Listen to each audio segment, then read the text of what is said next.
नमस्कार दोस्तों, अगर आप लोग मेरा चैनल अभी तक सब्सक्राइब नहीं किए तो कृपया सब्सक्राइब कर लीजिए और बेल आइकन को प्रेस कर दीजिए, जिससे मेरे वीडियो का पहला नोटिफिकेशन आप लोगों तक पहुंच सके। और दोस्तों, अगर आप लोगों को इलाहाबाद हाई कोर्ट में किसी भी प्रकार की कोई प्रॉब्लम आ रही है तो कृपया कमेंट बॉक्स पर कमेंट करके बताइए, आपका पूरा सलूशन दिया जाएगा। और दोस्तों, आज इस वीडियो के माध्यम से मैं आप लोगों को बताने जा रहा हूं कि जो ये औरतें और लड़कियां झूठा रेप केस लगा देती हैं, तो इससे बचने के उपाय और ऐसा उपाय बताऊंगा मैं आप लोगों को कि लड़की को जेल जाना ही पड़ेगा। तो दोस्तों, सबसे पहले तो इसमें हम ये जान लेते हैं कि झूठा रेप केस जब लगता है तो उसका उद्देश्य क्या होता है। तो झूठा रेप केस लगने पे लोगों की लाइफ बर्बाद हो जाती है, क्योंकि ये एक ऐसा संगीन अपराध है कि जिसका आजकल आदमी अपने फायदे के लिए इधर उधर करके लोगों को फंसाया जा रहा है और उनसे अच्छी खासी एक इनकम के लिए भी कार्य किया जा रहा है। तो इसके लिए आप लोगों को मैं एक उपाय ऐसा बताऊंगा जिससे कि आप लोग अपने आत्महत्या करने की कोशिश नहीं करेंगे, क्योंकि ये एक ऐसा बदनाम शुदा केस है कि जिस लोग के ऊपर लग जाता है उसकी तो लाइफ बर्बाद के साथ साथ उसकी सामाजिक प्रतिष्ठा भी खत्म हो जाती है। तो समाज में उसकी प्रतिष्ठा बरकरार रहे और वो केस से बाइज्जत बरी हो जाए और जो झूठा केस लगाई है उसको जेल हो जाए। तो मैं आप लोगों को ऐसा सटीक उपाय बताने जा रहा हूं दोस्तों। क्योंकि जो औरत या कोई लड़की झूठा रेप केस में फंसाती है तो उसके उद्देश्य होते हैं। उसके लिए क्या है कि कोर्ट में मुजवानी कोई चीज़ नहीं होती है, वहाँ पे सबूत होता है। तो सबसे पहले तो आपको किसी न किसी प्रकार सबूत ढूंढना होगा कि हमारे ऊपर ये झूठा केस लगाया गया है, और अगर झूठा केस लगाया गया है तो वो सबूत कैसे मिलेंगे। उसके लिए आपको कुछ न कुछ ऐसा एक जुगाड़ करना पड़ेगा जिससे कि आपको कोई सरकारी प्रूफ मिल जाए। मतलब कि सरकारी प्रूफ का मतलब ये है कि जैसे आप किसी के थ्रू बात करें या बात करवाएं, बाद में ये चीज़ का निचोड़ निकालें कि किसी प्रकार वो लड़की ये बोल दे या जो औरत की आपके ऊपर झूठा रेप केस लगाई हुई है वो यह बोल दे कि मैं आपके ऊपर झूठा रेप केस इस उद्देश्य से लगाई हूँ। तो उसका उद्देश्य आप तभी आपको मालूम होगा जब आप उससे बात करने की कोशिश करेंगे। और आप डायरेक्ट तो बात कर नहीं सकते हैं,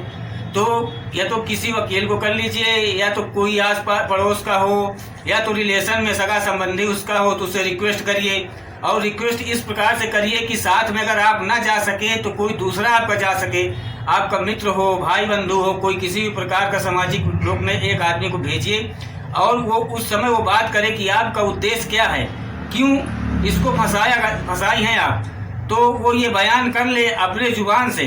कि मैं इस उद्देश्य से उसको फंसाई हूँ। क्योंकि इसमें क्या उद्देश्य ये होता है कि या तो उससे कोई पुरानी रंजिश होती है जिसका बदले की भावना से किया जाता है। अगर पुरानी रंजिश नहीं है, बदले की भावना नहीं है,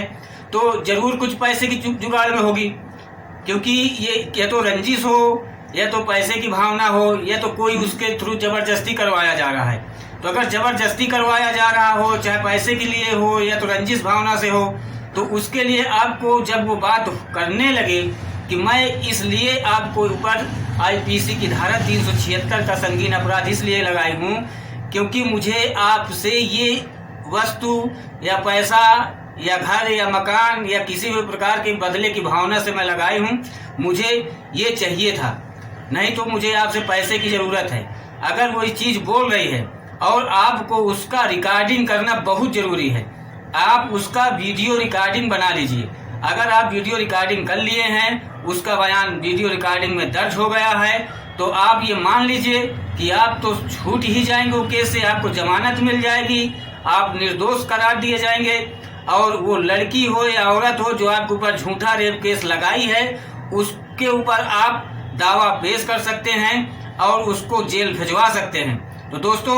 आशा करता हूं कि आप लोग तो ये समझ गए होंगे कि झूठा केस क्यों लगाया जाता है और वो झूठे केस में जो चार्ज होते हैं किस लिए लगाए गई है, क्या फायदे के लिए लगाया गया है और उससे बचने के क्या उपाय हैं, ये तो आप समझ लिए होंगे। और अगर आप नहीं साबित कर सकते हैं तो आप ये मान लीजिए कि अब इसमें झूठे रेप केस हो या सही रेप केस अगर वहाँ पे साबित हो गया तो वहाँ पे ये नहीं मालूम होता है कि ये जो केस हम पे लगा है ये झूठा है। या जो नहीं लगा है सही है। अगर अदालत में वो केस पहुंच गया और आपके ऊपर ये संगीन अपराध लग गया है तो वहाँ पे तो आपको ये मालूम ही होती है कि नहीं नहीं ये सही है, ये निर्दोष है कि दोषी है। अदालत जब सबूत पाएगी तभी आपको निर्दोष करार देगी। अगर नहीं है तो आप तो दोषी हैं ही। अगर दोषी हैं तो इसमें 7 साल से लेकर के आजीवन कारागार की सजा तो थी ही, पर जब से दिल्ली के निर्भया कांड केस आया है इसमें लोगों के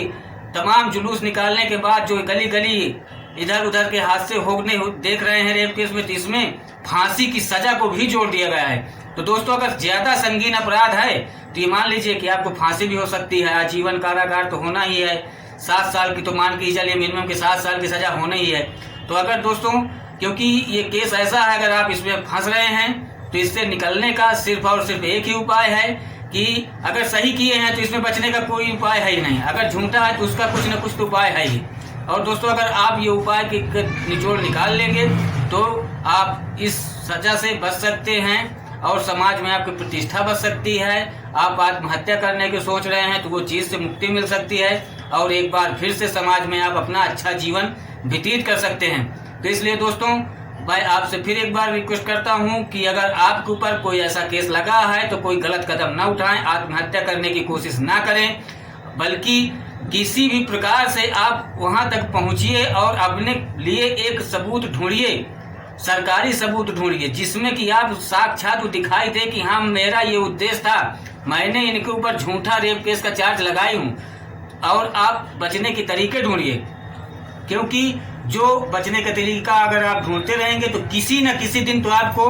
वो सबूत मिलेगा ही, ना ही एक दिन में मिलेगा, 2 दिन 4 दिन, महीने 2 महीने 4 महीने में तो मिलेगा ही। और जिस दिन मिलेगा आप बरी हो जाएंगे और चाहेंगे अगर आप तो वहाँ पे आपको उसके ऊपर केस दर्ज करके उस लड़की को या उस औरत को जेल भिजवा सकते हैं, क्योंकि ये जितना संगीन अपराध है झूठा केस दायर करने वाले के ऊपर उतना ही संगीन अपराध भी है। तो दोस्तों अगर आप लोगों को कोई किसी प्रकार की इलाहाबाद हाई कोर्ट में आवश्यकता पड़े या जरूरत पड़े तो कृपया कमेंट बॉक्स पर कमेंट करिए और मेरे वीडियो को शेयर करिए और बेल आइकन को प्रेस कर दीजिए, जिससे मेरे वीडियो का पहला नोटिफिकेशन आप लोगों तक पहुंच सके और आप लोग वीडियो का पूरा नॉलेज ले सके। धन्यवाद।